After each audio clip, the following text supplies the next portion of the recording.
इस मूवी की कहानी एक 16 साल का लड़का रोजर का है कि वो किस तरह से शहर से आकर अपने गांव के सभी लड़की को प्रेग्नेंट कर देता है, यहाँ तक कि अपनी बहनों को भी प्रेग्नेंट कर देता है।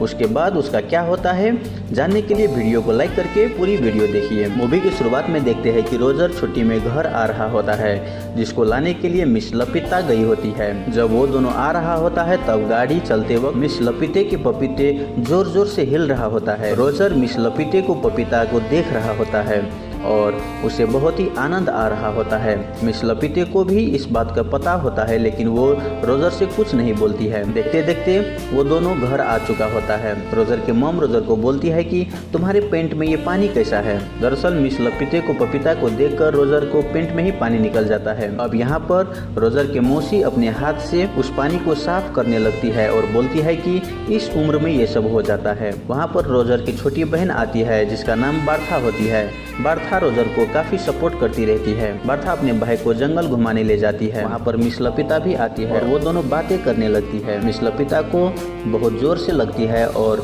रोजर के सामने ही अपनी स्कर्ट उठाकर सुसु करने लगती है, जिसे देखकर रोजर का सर चकरा जाता है। कुछ देर के बाद जंगल में एक महिला की चीखने की आवाज रोजर को सुनाई देता है। वो छिप कर देखने लगता है। वो देखता है कि उसकी घर की एक मेड जिसका नाम उर्सुला होती है, वो एक आदमी के साथ संभोग कर रही होती है और वो आवाज उसी की होती है। उर्सुला भी रोजर को देखता है, लेकिन रोजर वहाँ से भाग जाता है।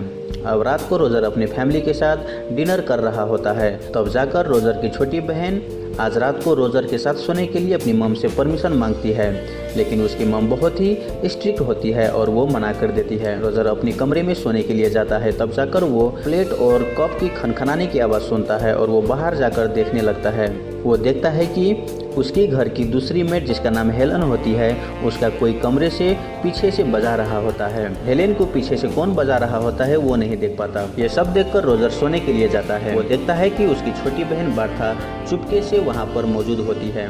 बार्था अपने भाई रोजर से उसके मौसी के बारे में बताने लगती है। वो बोलती है कि मौसी अभी तक वर्जिन है।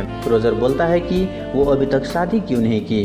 बार्था बोलती है कि मौसी को मर्दों से बहुत डर लगता है, शायद इसीलिए वो नहीं की। अगले दिन बार्था रोजर को नदी किनारा ले जाती है। वहाँ पर उसके घर की सारी मेड एक दूसरे से अपनी सीक्रेट शेयर करती है और वो सब रोजर और बार्था एक पेड़ के पीछे छुप कर सुन रहा होता है। वहीं दूसरे तरफ से रोजर के घर पे काम कर रहे कुछ लोग वहाँ से गुजर रहा होता है। तभी वो लोग उस मेड के तरफ घूमकर अपना हथियार दिखाने लगता है। यहाँ पर उर्सुला भी अपनी पिछवाड़ा वो लोग को दिखा देती है और ये देखकर वो नौकर भी खुश हो जाता है। और ये सब कुछ रोजर उस पेड़ के पीछे छिपकर देख रहा होता है। अगले दिन रोजर के बड़े बहन एलिसा अपने डैड के साथ घर पर आती है। एलिसा सबसे गले मिलता है, लेकिन रोजर से हाय हेलो बोलकर ही अंदर चले जाते हैं। रोजर ये सब देखकर बहुत ही मायूस हो जाता है। वहीं बार्था उसे खुश करने के लिए एक चर्च में ले जाती है। वो दोनों चर्च के ऊपर जाकर प्रायश्चित कर रहे लोगों की बातें सुनने लगती है। वहीं पर रोजर के मौसी भी आती है। रोजर की मौसी पादरी से अपनी पापों को कन्फेस करने लगती है। वो पादरी से बोलती है कि कुछ दिन पहले ही मेरे भतीजे रोजर छुट्टियों पर घर आया है और मैं उसके साथ कई बार इंटीमेट हो रहा हूँ। ये सब इमेजिन करता रहता हूँ। ये सब बातें सुनते सुनते पादरी वहीं पर सो जाता है। वहीं रोजर ये सब और नजदीक से सुनने के लिए आगाड़ी बढ़ने लगता है और वो ऊपर से नीचे गिर जाता है और उसका भंडा फूट जाता है। पादरी रोजर को लेकर उसके मॉम के पास ले जाता है और वो सब कुछ बता देता है।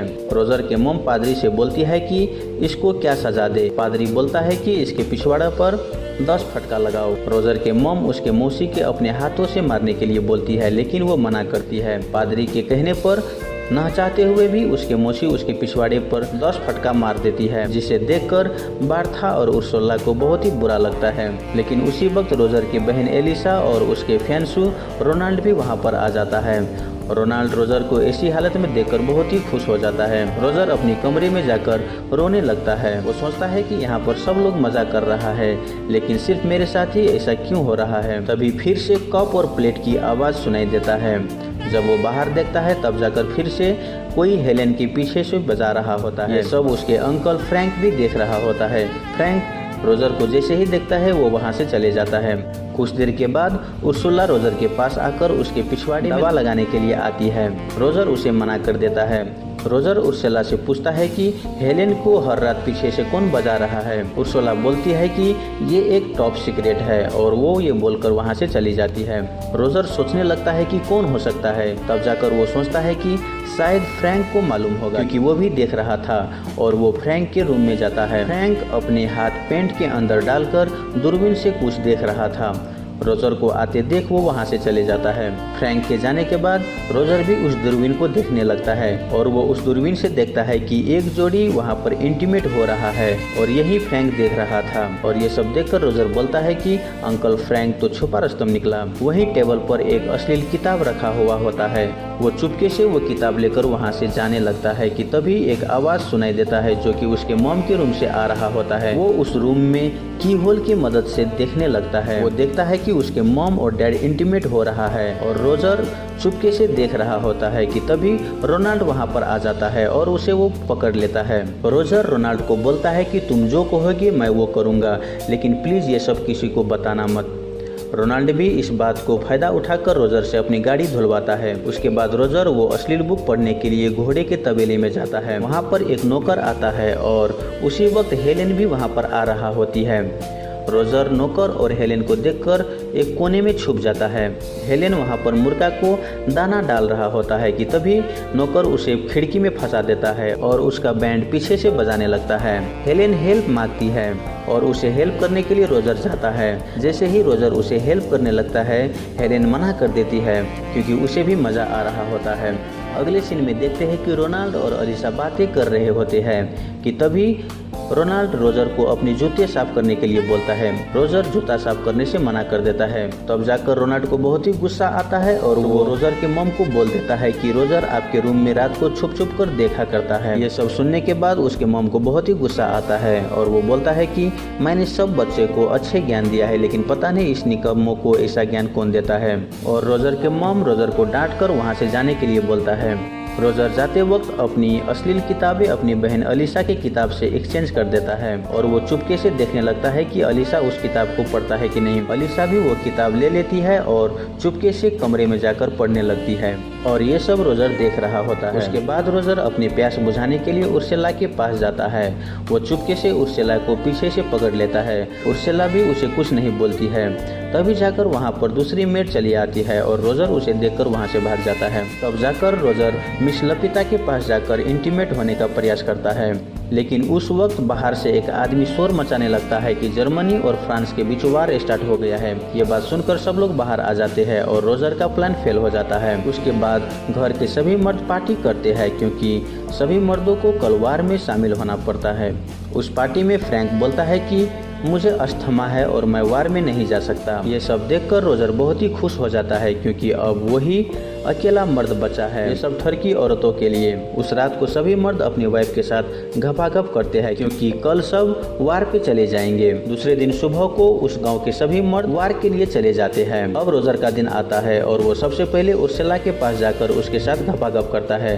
घपाघप करने के बाद रोजर उर्सुला को बोलता है कि मुझे तुमसे प्यार हो गया है और मैं तुमसे शादी करना चाहता हूँ। उर्सुला बोलता है कि सभी मर्द फर्स्ट टाइम घपाघप करने के बाद यही बोलता है। उसके बाद मार्था रोजर को बोलती है कि मॉम ने पादरी को बुलाया है और वो कुछ कन्फेस करना चाहती है। वो दोनों वहाँ पर जाकर चुपके से सुनने लगता है।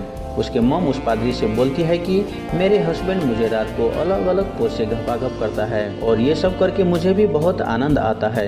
क्या मैं ये सब करने से कोई पाप तो नहीं कर रहा हूँ?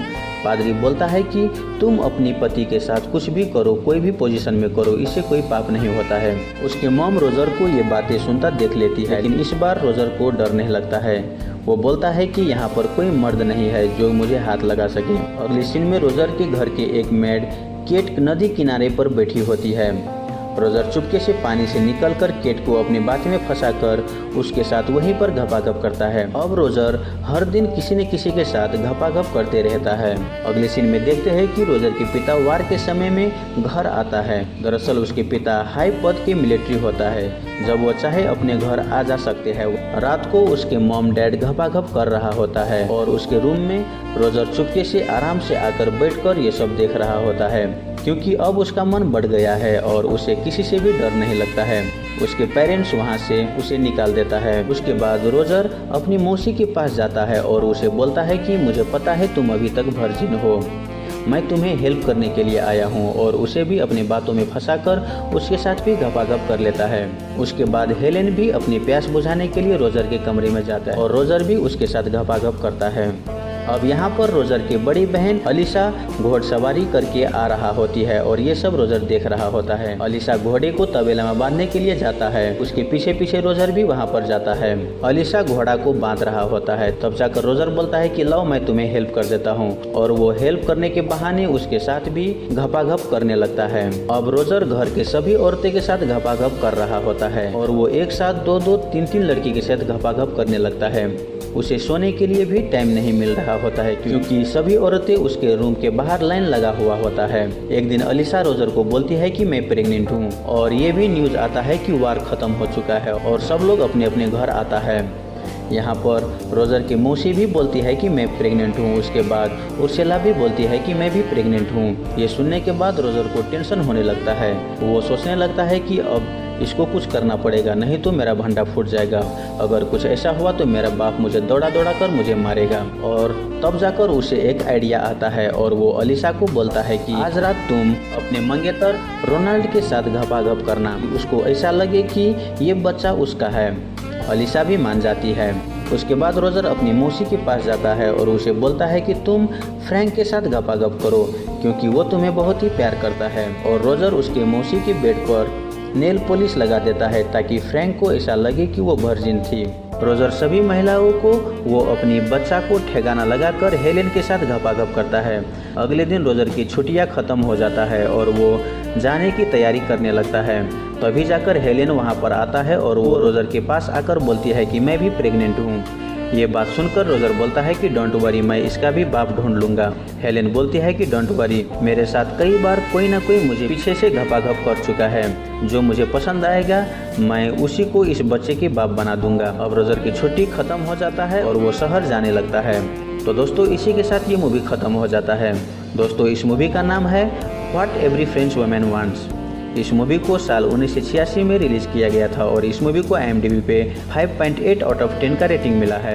तो दोस्तों अगर आपको वीडियो अच्छा लगे तो वीडियो को लाइक करके मेरे YouTube चैनल को सब्सक्राइब कर ले ताकि आपको ऐसे ही मूवी एक्सप्लेनेशन वाली वीडियो मिलता रहे। धन्यवाद।